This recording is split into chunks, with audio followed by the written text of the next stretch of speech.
Movie में हम दो लड़कियां हंटर और बेकी को देखते हैं जो कि एक 2000 फुट की ऊंचाई वाले टावर पर फंसी हुई है।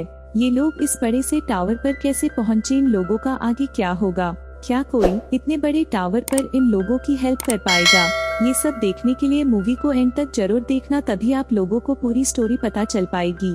फिर कहानी फ्लैशबैक में गई जहाँ पर बेकी अपने हस्बैंड डैन और उसकी बेस्ट फ्रेंड हंटर के साथ एक पहाड़ पर चढ़ाई कर रहे थे। वो तीनों साथ में काफी खुश दिख रहे थे। डैन जब पहाड़ पर चढ़ाई कर रहा था तब उसका हाथ उस पहाड़ पर मौजूद एक छोटे से छेद पर पड़ता है और वो उस छेद को पकड़कर सहारा लेने जा रहा होता है कि तभी उस छेद में मौजूद चिड़िया डरकर उस पर हमला कर देती है, जिसकी वजह से डैन ने अपना बैलेंस खो दिया और रस्सी से उल्टा लटक गया। डैन ने अपनी पूरी ताकत लगाई ताकि वो फिर से पहाड़ को पकड़कर सीधा हो सके। वहाँ बेकी और उनकी दोस्त उसे बचाने के लिए कोशिश करते हैं, लेकिन कोई फायदा नहीं होता। तभी वहाँ डैन की रस्सी पहाड़ी के बीच से निकल जाती है और डैन नीचे गिरकर मर जाता है। फिर हमें 51 हफ्तों बाद का समय दिखाया जाता है जहाँ बेकी अभी भी डैन की मौत के सदमे में थी और गम भुलाने के लिए उसने ड्रिंक करना भी शुरू कर दिया था और उसने डैन की अस्थियां भी अभी तक अपने पास रखा हुआ था। बेकी की ये हालत देखकर उसके पिता जेम्स उसे समझाने की बहुत कोशिश करते हैं कि अब बेकी को लाइफ में आगे बढ़ना चाहिए, लेकिन बेकी ने अपने पिता की बात नहीं सुनी।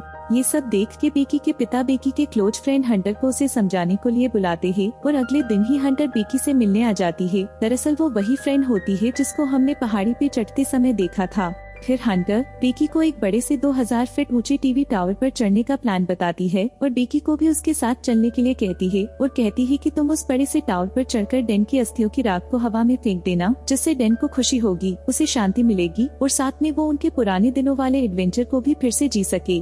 बेकी जो अभी भी डैन की मौत से दुखी थी, उसने हंटर के साथ जाने से मना कर दिया। हालांकि अगले सुबह बेकी ने डैन के साथ बिताए पलों को याद किया और उसने अपना फैसला बदल दिया और उसने डैन के लिए उस टावर पर चढ़ने का फैसला किया। फिर वो लोग सफर पर निकल जाते हैं। कार चलाते हुए वो लोग वीडियो बनाना शुरू कर देते हैं जिसमें वो उसके फ्रेंड को बता रही थी कि वो 2000 फीट ऊंचाई वाले टावर पर चढ़ने वाले हैं और हंटर ब्लॉगिंग में इतनी घुस गई थी कि उनका एक ट्रक से एक्सीडेंट होते होते रह गया।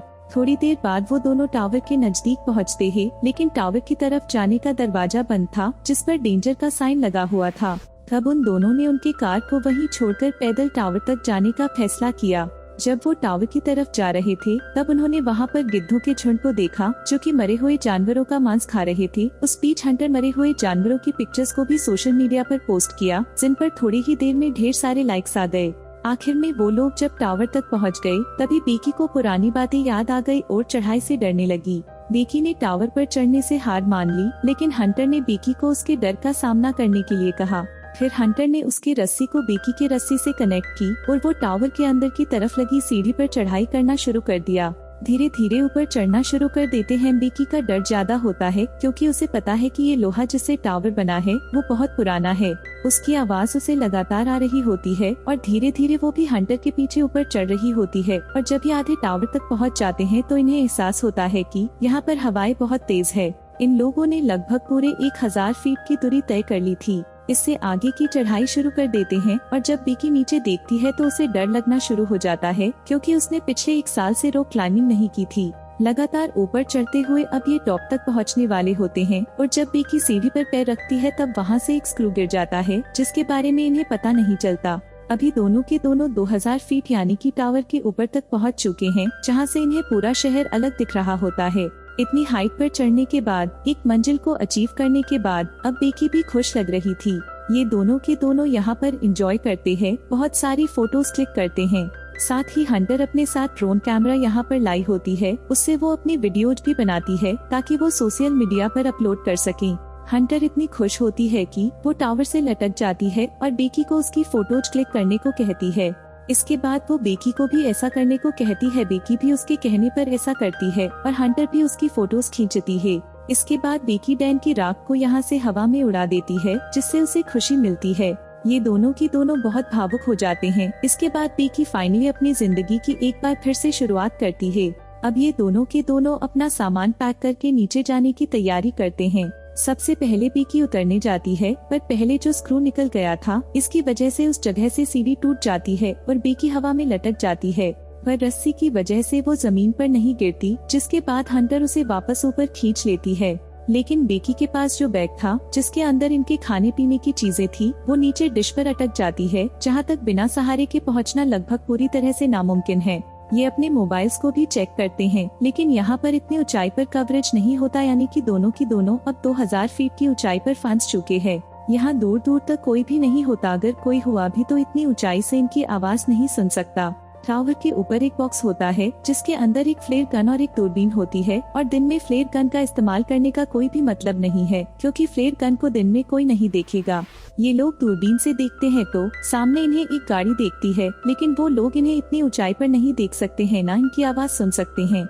हंटर एक बार फिर से अपना मोबाइल चेक करती है और जो पोस्ट उसने इस टावर के चढ़ने से पहले की थी वो पोस्ट सोशल मीडिया पर पोस्ट हो चुकी होती है, जिस पर बहुत सारे लाइक्स और कमेंट्स होते हैं। इसका मतलब ये है कि टावर के निचले हिस्से पर कवरेज है, और अब हंटर अपने मोबाइल पे मदद के लिए एक मैसेज को रिकॉर्ड कर देती है और उसे पोस्ट कर देती है। इसके बाद वो अपने मोबाइल को रस्सी से बांधकर टावर से नीचे लटकाती है ताकि कवरेज आए और उसका मैसेज पोस्ट हो जाए।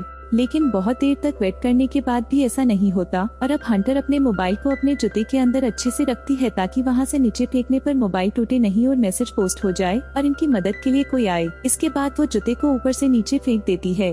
कुछ ही देर बाद ये लोग ऊपर दूरबीन से देखते हैं, जहाँ इन्हें नीचे एक आदमी दिखता है जो फोन पर बात कर रहा होता है। उसके साथ उसका डॉग भी होता है, और वो आदमी इन्हें इतने ऊपर ना देख सकता है और ना ही इतने ऊपर से इनकी आवाज को सुन सकता है। यहाँ पर वो अपने फोन में बहुत ज्यादा मशगूल होता है। वो लोग अपनी तरफ ध्यान खींचने के लिए ऊपर से एक और जूते को फेंकते हैं। हालांकि उसे वहाँ बिना मोबाइल वाला जूता मिलता है, पर उसे ऐसा लगता है कि यह जूता पहले से यहीं पर था, इसलिए वो और उसका डॉग वहाँ से जाने लगते हैं। उनका ध्यान खींचने के लिए बेकी यहाँ पर फ्लेयर गन चलाने की कोशिश भी करती है, लेकिन हंटर उसे रोक लेती है और कहती है कि रात होने का हमें इंतजार करना होगा। रात को कोई ना कोई हमको देख लेगा, और अब यहाँ पर अंधेरा हो जाता है, जिसके बाद ये फ्लेयर गन चलाते हैं और साथ में अपने मोबाइल की टॉर्च को ऑन करके अपने हाथ से हिलाना शुरू कर देते हैं। इनके सामने दूर एक गाड़ी होती है जिसमें लोग कैंपिंग कर रहे होते हैं। वो इन्हें देख लेते हैं, लेकिन वो इनकी मदद करने के लिए नहीं आते, बल्कि इनकी गाड़ी को चुराकर यहाँ से निकल जाते हैं, जिससे दोनों के दोनों निराश हो जाते हैं। जैसे जैसे रात होती है इन्हें नींद आना शुरू हो जाती है। ये वहाँ पर सो जाते हैं, लेकिन जगह बहुत कम होती है। हंटर ऊपर से गिरने वाली होती है, लेकिन बेकी उसे पकड़ लेती है। तभी वो देखती है कि हंटर के पैर पर एक टैटू बना है जिस पर लिखा होता है 1 for 3। ये देखकर बेकी हैरान हो जाती है, क्योंकि उसका हस्बैंड डैन उसे हमेशा कोडवर्ड में आई लव यू कहता था, यानी कि 1 for 3। वो समझ जाती है कि डैन और हंटर के बीच में अफेयर था, और जब वो हंटर से पूछती है तो वो स्वीकार कर लेती है। वो बेकी से माफी भी मांग देती है, लेकिन बेकी अब पूरी तरह से उदास हो चुकी है। बेकी की नजर अब भी उस बैग पर होती है जो बैग डिश पर अटका हुआ है। उसके अंदर इनका ड्रोन और खाने पीने की चीजें हैं। किसी भी कीमत पर इन्हें उस बैग को ऊपर लाना होगा, पर वहाँ पर सीढ़ियाँ नहीं होती, इसीलिए उस तक पहुंचना इतना आसान नहीं है। पर हंटर, जो कि बहुत ही साहसी होती है, वो रस्सी की मदद से नीचे जाना शुरू करती है, पर इससे पहले कि वो डिश तक पहुंचती रस्सी खत्म हो जाती है।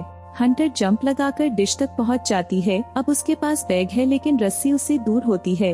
वो सेल्फी स्टिक की मदद से बैग को रस्सी में अटकाती है और इसके बाद खुद भी जंप मारकर रस्सी को पकड़ लेती है। वो रस्सी से ऊपर चढ़ना शुरू करती है, पर उसी बीच रस्सी उससे छूट जाती है। वो नीचे गिर जाती है, लेकिन जब बेकी नीचे देखती है तो वो अब भी रस्सी से लटकी हुई होती है और वो उसे रस्सी के साथ ऊपर खींच लेती है, जैसे वजह से उसकी जान बच जाती है। अब इनके पास इनका ड्रोन है। ये एक पेपर पर लिखते हैं कि हमें मदद की जरूरत है, हम टावर के ऊपर अटक चुके हैं, और उस पेपर को ड्रोन के साथ फिक्स कर देती है और अब ये ड्रोन को उड़ाते हैं। पर तभी इन्हें पता चलता है कि इनके ड्रोन की बैटरी बहुत ज्यादा डाउन है। वो सामने दूर दिख रही घर तक नहीं पहुंच सकता, इसीलिए इन्हें ड्रोन को वापस बुलाना पड़ता है। आगे बेकी की नजर टावर के ऊपर पड़ती है, जहाँ पे एक लाइट चल रही है, यानी कि वहाँ पर करंट है। वो बड़ी मुश्किल से ऊपर चढ़ती है और ड्रोन के चार्जर से उसे चार्ज करना शुरू करती है। जब तक ड्रोन चार्ज नहीं होता उसे वहीं पर लटका रहना पड़ता है। ड्रोन जो पूरी तरह से चार्ज हो जाता है तो बेकी नीचे उतर जाती है, जिसके बाद ये ड्रोन पर उसी चिट को लगाते हैं और इसे उस घर की तरफ भेजते हैं जो सामने दिख रहा होता है।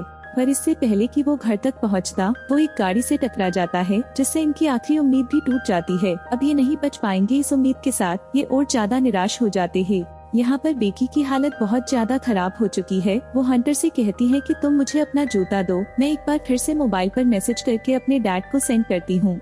अगर हम उसे नीचे फेंकेंगे तो हो सकता है कि कवरेज आ जाए और मेरे डैड को हमारा मैसेज मिल जाए और वो हमारी मदद के लिए यहाँ पर आ सकते हैं। लेकिन हंटर उसे मना कर देती है और तभी एक सस्पेंस सामने आता है कि वहाँ पर हंटर होती ही नहीं, वो अकेली है। दरअसल जब हंटर नीचे बैग लेने के लिए गई थी तो सच में ऊपर आते हुए वो रस्सी से छूट गई थी, जिससे उसकी मृत्यु हो गई थी और अभी भी उसकी बॉडी डिश के ऊपर अटकी होती है। दरअसल बेकी सिर्फ यहाँ पर कल्पना करके अभी तक हंटर से बातें कर रही होती है, पर अब उसे सच्चाई का पता चल चुका है कि वो इस टावर के ऊपर अकेली है और उसके जीने की उम्मीदें पूरी तरह से खत्म हो चुकी है। वो मरने से पहले अपने पिता के लिए आखिरी मैसेज रिकॉर्ड करती है, लेकिन वो यहाँ से डिलीवर नहीं हो सकता क्योंकि यहाँ पर कवरेज नहीं है। वो पूरी तरह थक गई है, अब उसमें हिम्मत नहीं है, इसलिए वो वहीं पर सो जाती है और सुबह जब उसकी नींद खुलती है तो वो देखती है कि वहाँ पर एक गिद्ध उसके घाव को खा रहा है। वो उसे पकड़कर मार देती है। इसका मतलब यह है कि अब उसके पास भोजन भी है। इसे खाने के बाद उसके अंदर ताकत आती है और वो तय करती है कि अब वो नीचे डिश तक रस्सी के सहारे जाएगी।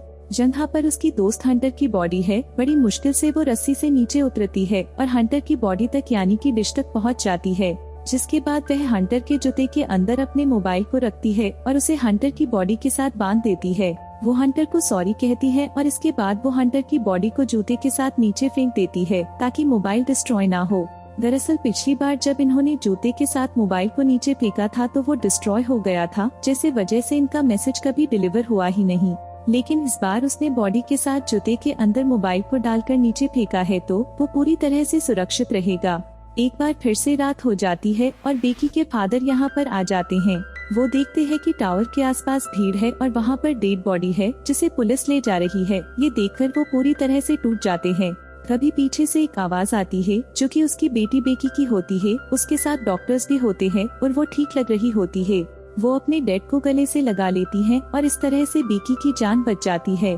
तो दोस्तों, ये थी पूरी कहानी इस टावर की। अगर आप लोग गलती से इस कंडीशन में कभी फंस जाओ तो क्या करोगे?